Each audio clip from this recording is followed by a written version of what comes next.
It was supposed to be an ordinary evening in my friend's house, but when his mom poured a glass of wine, looked at me with a quiet smile, and whispered, "Don't tell him about tonight," I realized nothing about this night would ever be ordinary again.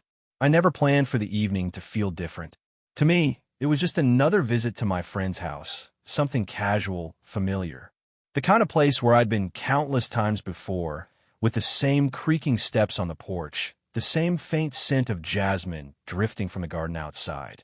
But that night, for reasons I didn't understand at first, every detail seemed sharper, more alive, like the air itself had decided to carry a secret. My friend had asked me to stop by, but when I arrived, he was already stepping out. Something about an errand, something that couldn't wait. He waved off my offer to come back another time. "Stay inside," he said. "Mom's around. You'll be fine. I'll be back in a while."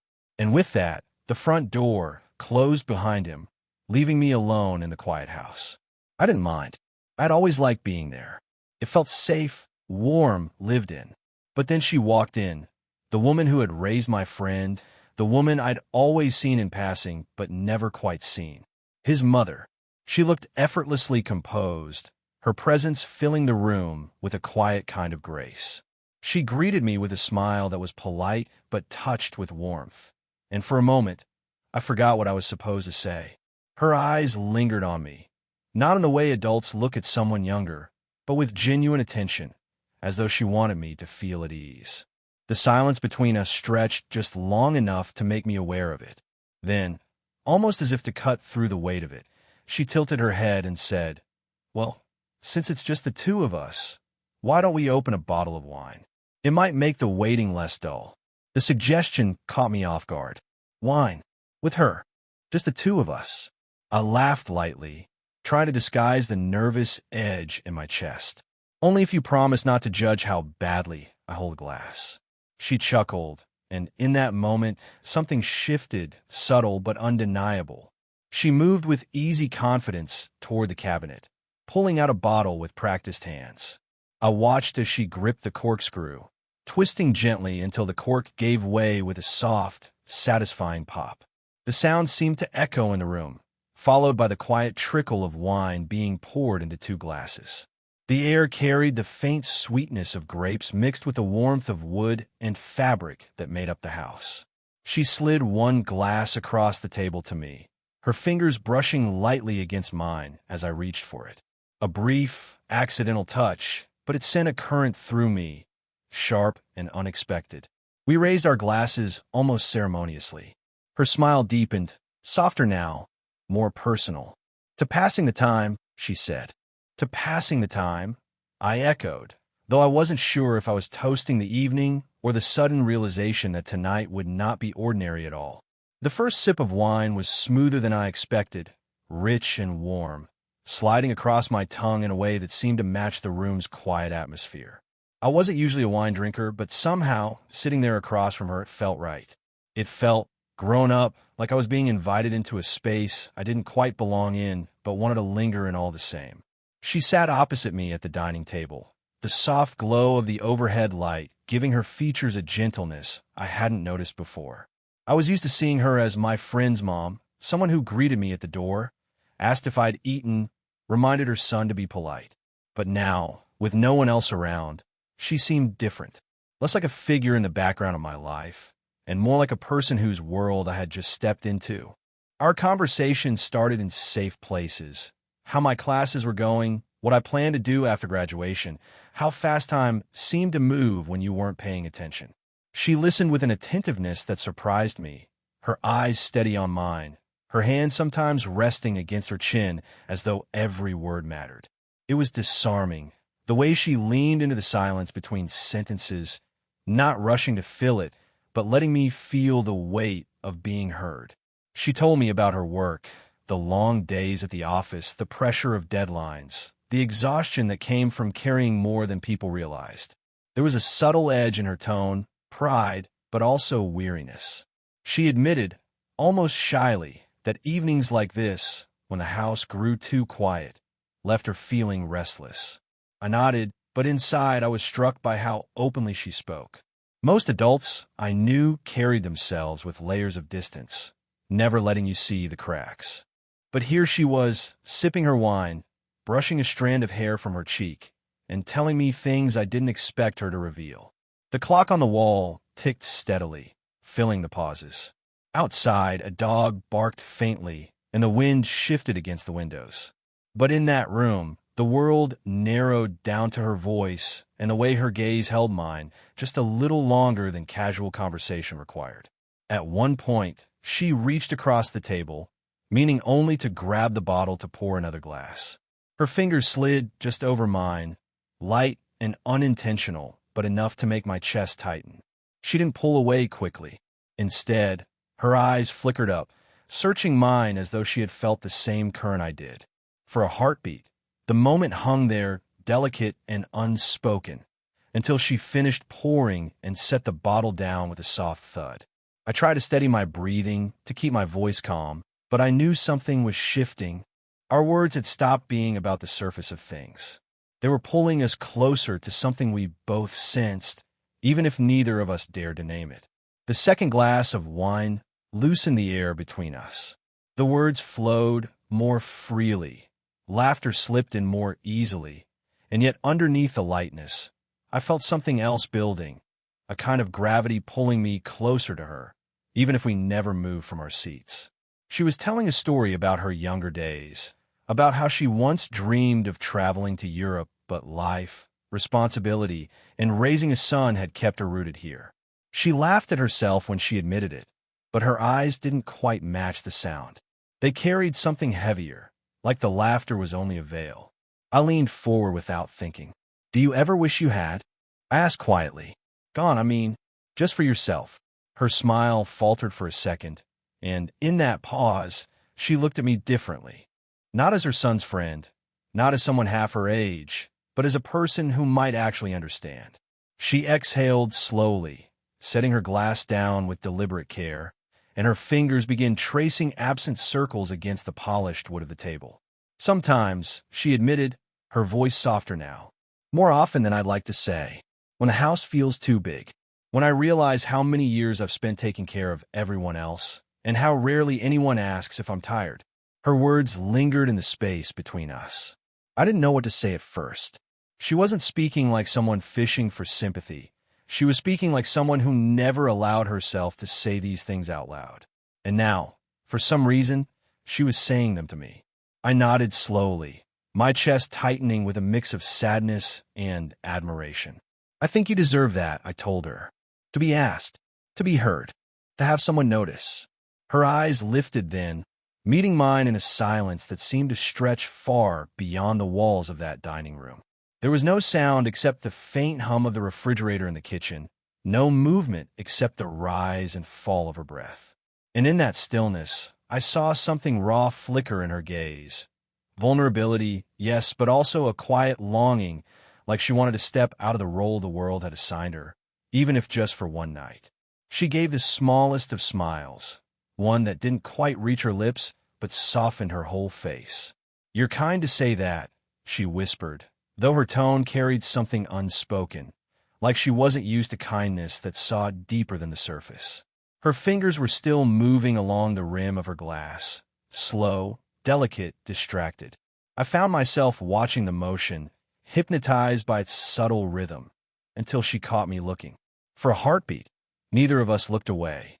In her eyes, I saw the confession she hadn't put into words, the loneliness, the desire to be understood, the fragile hope that someone might see her not as a mother, not as a woman defined by years, but simply as herself. And sitting there, with my heart racing, I knew I had seen it. Her last words still echoed faintly in my head, and for a while neither of us spoke. We just sat there, the quiet pressing in, the glow of the light wrapping the room in its soft edges. I could hear the faint tick of the clock and the distant rustle of wind against the windows. Time felt stretched, as though the night itself wanted us to stay suspended in this moment, caught between what was said and what remained unspoken. She reached for her glass again, but her hand trembled ever so slightly, not enough for anyone else to notice, but I saw it. And when she laughed, a low, gentle laugh at some small comment I made, her hand slipped across the table, landing softly on top of mine. It was such a small thing, barely more than the weight of her palm resting there, her fingers brushing against my knuckles. But the effect was anything but small. My breath caught, my heart stuttered against my ribs, and in that instant the air grew electric, thick with meaning that neither of us dared to name. I didn't move, not because I couldn't, but because I didn't want to. Her skin was warm, her touch deliberate enough that I knew it wasn't an accident, but careful enough to give me space if I pulled away. She was testing the edges of something fragile, and I was terrified of breaking it. Her eyes flicked up to meet mine, and for a heartbeat, it was as if we were holding two conversations at once. One with our words, safe and polite, and another with the silence, charged and undeniable. The silence said more. I see you. I feel this too. I curled my fingers just slightly beneath hers, enough to let her know I didn't want her to pull away. The corners of her lips curved into the faintest smile, a smile so subtle it might have gone unnoticed if I wasn't watching her every move. We stayed like that for longer than we should have, her hand resting against mine, our glasses forgotten on the table. The closeness wasn't reckless, it wasn't hurried. It was tender, deliberate, as though both of us understood the weight of what this meant. Eventually, she pulled her hand back, but not suddenly. She let it linger, sliding her fingertips slowly across my skin before withdrawing, leaving a trail of warmth in their wake. My hand felt strangely empty without hers, though the memory of the touch pulsed there like an echo. She stood then, smoothing the fabric of her blouse with hands that betrayed the faintest nervousness. I should probably check on the kitchen, she murmured, though there was nothing waiting for her there.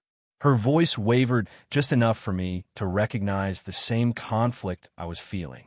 I sat back in my chair, trying to steady my breath, my pulse still racing.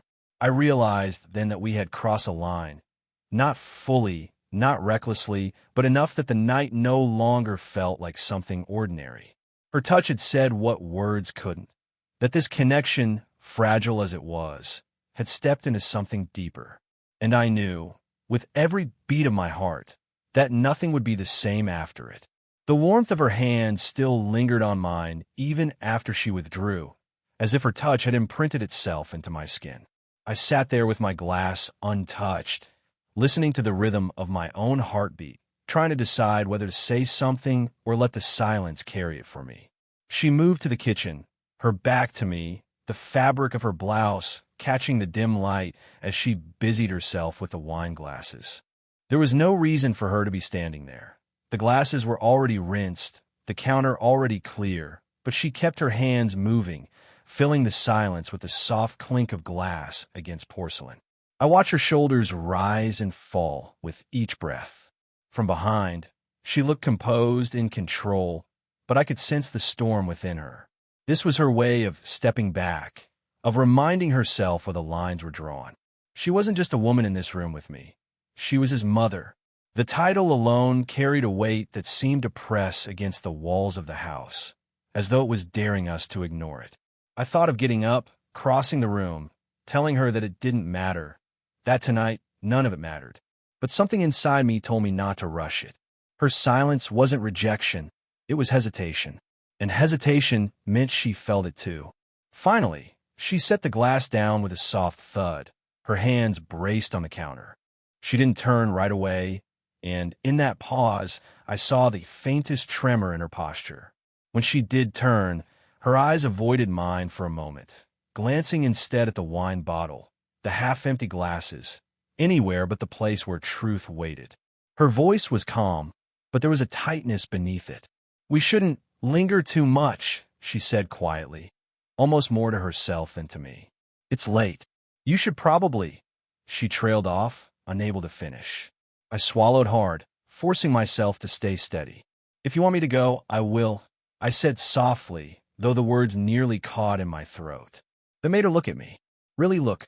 Her eyes softened with something I couldn't name. Part conflict, part longing, part fear. She opened her mouth as though to speak, but nothing came out. Instead, she pressed her lips together and exhaled, as if fighting a battle inside herself. The silence stretched, and for a moment the house itself seemed to hold its breath. I wanted to close the distance, to erase the space between us, but I stayed rooted in my chair. Because if I moved too soon, I might shatter what we had built so carefully in these small, delicate moments. Finally, she walked back toward the table, slower this time, her expression composed, but her eyes betraying everything she was trying to hide. She sat down again, smoothing her hair behind her ear, and picked up her glass, though she didn't drink. The hesitation hung heavy between us, not as a wall, but as a fragile bridge we both knew we might cross, just not yet. The room had grown impossibly quiet, the kind of silence that doesn't just sit in the air, but presses against your chest. I could hear the faint tick of the clock, the hum of the refrigerator, even the soft rhythm of my own breathing. She sat across from me, her fingers wrapped around the stem of her glass, but she hadn't taken a sip. Her eyes moved to mine, then away, then back again, as if wrestling with something she wasn't sure she wanted to release. I leaned forward slightly, not daring to speak, not wanting to break the fragile thread that stretched between us. Her gaze settled on me, steady this time, and I felt the world narrow down to that one look. For a heartbeat, it was like everything outside this house, the streets, the city, even time itself, simply ceased to exist. Then she set her glass down, very carefully, as if the smallest sound might give her away. Her hand lingered on the table, her fingers brushing the wood as though searching for words that wouldn't come. Finally, she exhaled, her voice barely above a whisper. "Don't tell him about tonight." The words slipped into the room like a secret carried on the wind. They weren't dramatic, they weren't loud, but they carried a weight that shifted everything. My breath caught, my pulse hammering in my ears. I searched her face, trying to understand. Her eyes glimmered in the low light, vulnerable yet resolute, as though she had just crossed a line she'd been standing on all evening. There was no undoing it now. I swallowed, my throat suddenly dry, and let the silence hold for a moment longer before answering.